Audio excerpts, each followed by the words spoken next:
Hey everyone, how's it going? Thanks so much for tuning in.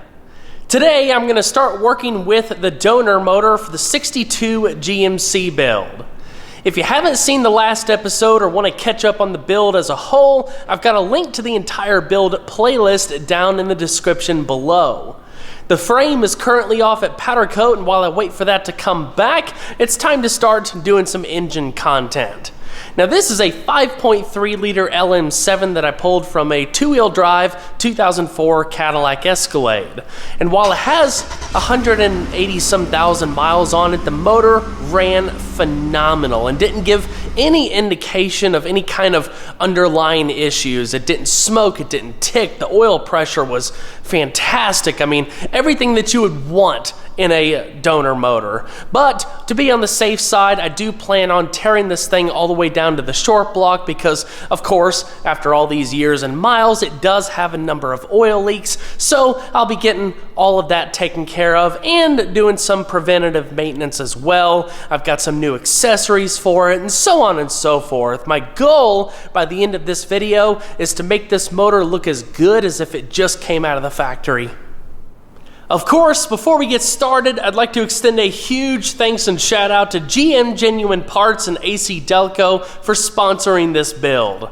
This whole process has been incredibly fun and a fantastic learning experience. I mean, if you're new to the series, we've got the body of a 62 GMC C1000 now on a 74 Chevrolet C10 frame with the driveline and Hydro Boost system from the 2004 Cadillac Escalade. So it is a hodgepodge of parts, but we're building a Restomod on a budget using mostly factory parts. So we're going to be able to get parts for this, service it, and pretty much drive it anywhere we want without worrying about it, which is not something that you can say too often about a classic truck. And the best part about all of this is that if you have the right equipment and skill, I mean, I'm kind of learning as I go as well, you can do the exact same thing and have a pretty sweet truck at the end of the day. So anyway, I've got several links in the description, including one to gmparts.com, so you guys can go input your vehicle and see what kind of parts they offer for it. I've also got some links to some related parts that I'll be using in this video if you guys want to check them out. Be sure to support the brands, to support the channel. It really means a lot. Of course, there's a whole lot of stuff to do, so let's go ahead and get started.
part of my plans for refreshing this motor, in addition to changing out all of the gaskets and O-rings and so on and so forth, is putting a new timing set on as well as a new oil pump, because we're here and now and this is the easiest time to do all of this preventative maintenance. But I also have something special that I wanted to share with you guys that I wasn't planning on doing originally, but just as fate would have it, I've got the opportunity to do so. So I'm going to put a new cam in this thing. As far as I can tell, this motor is exactly as I had hoped it to be. The cylinder bores are extremely clean with very visible cross hatching, no excessive scoring, no burn marks underneath, no nothing weird at all. This motor doesn't even have, sludgy stuff in it. It is very clean. So I had this cam kit for a 5.3 and it was supposedly sold, and the person backed out, and I'm gonna say that was meant to be, because I'm gonna put that cam in this and just give it a little bit extra. So I think it's gonna be pretty cool.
Behind me, I've got the driver's side cylinder head completely broken down, because one of the things that I wanted to do in this process is lap the valves, replace the valve stem seals, and upgrade the valve springs in accordance to the cam that's going to be going in the motor.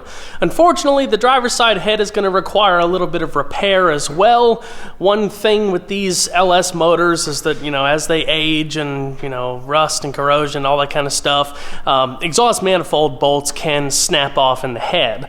And if you're lucky enough, you can easily extract them. I've actually got to extract one on the passenger side head, but somebody attempted to extract one on the driver's side head and ended up boring a big old hole. I mean, it's probably like, if a bolt could fit in there, it's like an M14 or something. It's huge, and I can't believe they didn't pierce the cooling jacket. I mean, it's bad. Bad enough that I don't think a helicoil is gonna be able to fix it. But I'm on a time crunch. I don't wanna have to go buy another cylinder head, so I'm actually gonna take this to someone local who specializes in TIG welding and have everything welded back up, and then I'm gonna re-drill, re-tap it, and all that stuff, and we should be good to go. So I got to take that off today, but in the meantime, I'm going to go ahead and break down the passenger side head, get that bolt extracted, and keep on moving on.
The cylinder heads are all finished up. Now it's time to tackle the short block and get it prepared for reassembly.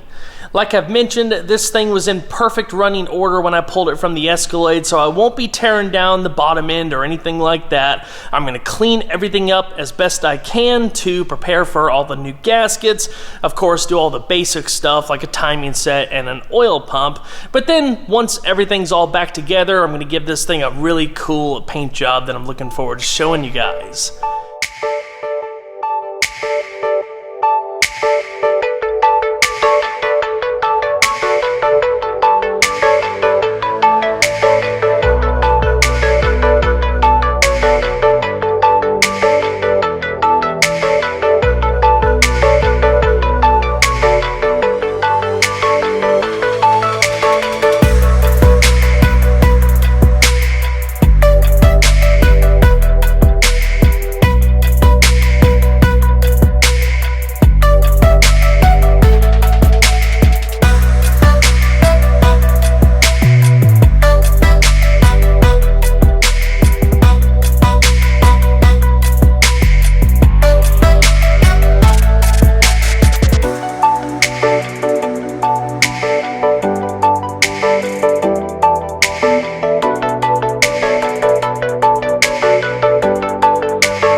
Once again, a huge thanks to GM Genuine Parts and AC Delco for sponsoring this build. I'm at the point of starting to get this motor back together, so I've got a ton of new gaskets, new sensors, new accessories, so on and so forth. I ended up going way above and beyond because I want to make this motor look as good as it possibly can. I want it to seal up nice and just, last for years and years to come. Head on over to gmparts.com. The link is down in the description below. You can input your vehicle and see what parts they offer for it.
right, I've got the motor all cleaned up and prepped for paint.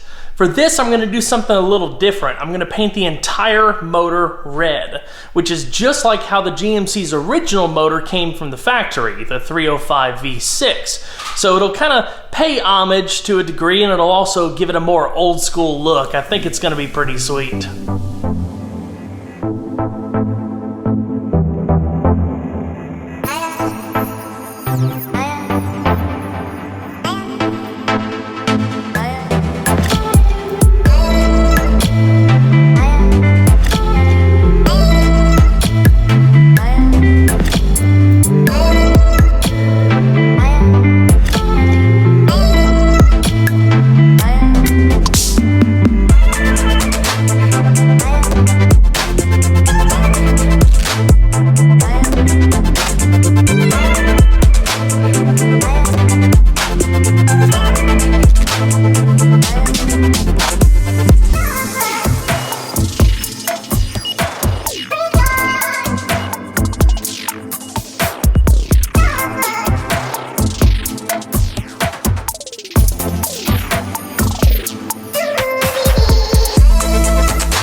I know this may seem like too much red for some of you watching this video, but let me tell you what, it looks awesome in person. The only thing left for me to do is to finish dressing out the motor, so the vision is going to come to reality very soon. I'm an old school guy at heart, and back in the day when motors were mostly cast iron and steel, you had to paint them or they would rust. You know, you don't have to do that nowadays with a lot of the bolt-on stuff like the tins and whatnot being cast aluminum.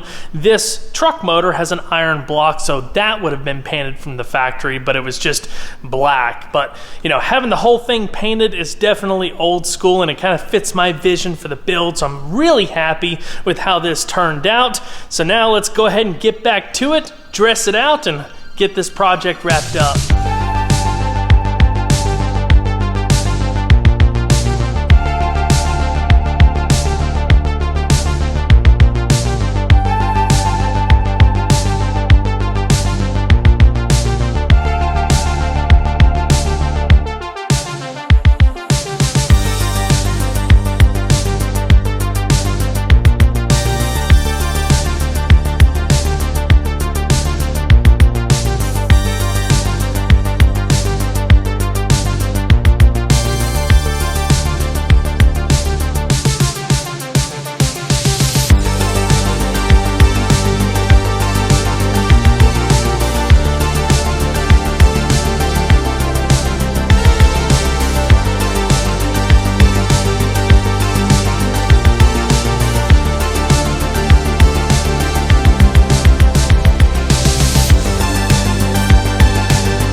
Well, everyone, that's going to wrap it up for this video. I hope you all enjoyed.